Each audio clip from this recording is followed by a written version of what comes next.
एक बार की बात है। एक छोटे से गांव में एक जिज्ञासु लड़का रहता था जिसका नाम टिमी था। टिमी को जंगल में सैर करना और नई चीजें खोजने का बहुत शौक था। हर दिन दोपहर के समय वह अपने बैग के साथ जंगल की ओर दौड़ता, नए एडवेंचर का इंतजार करता।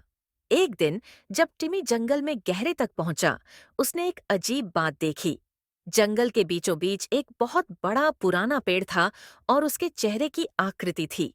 टिमी ने अपनी आंखें रगड़कर फिर से देखा। पेड़ ने मुस्कुराकर कहा, नमस्ते, छोटे साहसी लड़के। टिमी हैरान हो गया, लेकिन साथ ही बहुत उत्साहित भी था।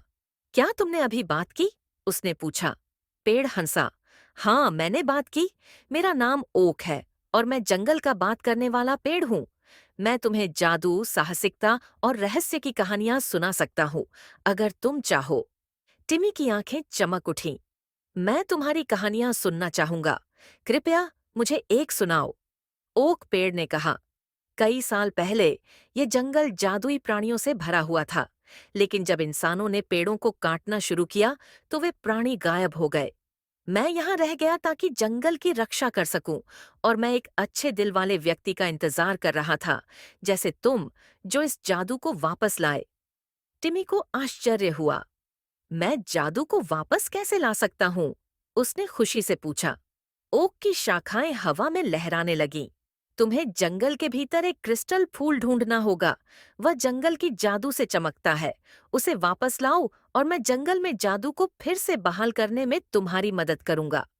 टिमी तुरंत चल पड़ा। उसे क्रिस्टल फूल ढूंढने का संकल्प था।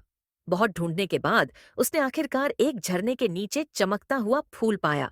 उसने सावधानी से फूल उठाया और ओक के पास वापस दौड़कर आया। जैसे ही उसने फूल ओक के सामने रखा, जंगल चमकने लगा। पेड़ और ऊंचे हो गए, फूल खिल गए और जानवर वापस आ गए। जंगल जीवन से भर गया और ओक ने टिमी का धन्यवाद किया। धन्यवाद टिमी, ओक ने कहा।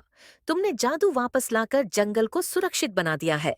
टिमी मुस्कुराया, अपने साहसिक कार्य पर गर्व महसूस करते हुए, और यह जानकर कि उसने जंगल में जादू वापस लाकर एक बड़ा काम किया है।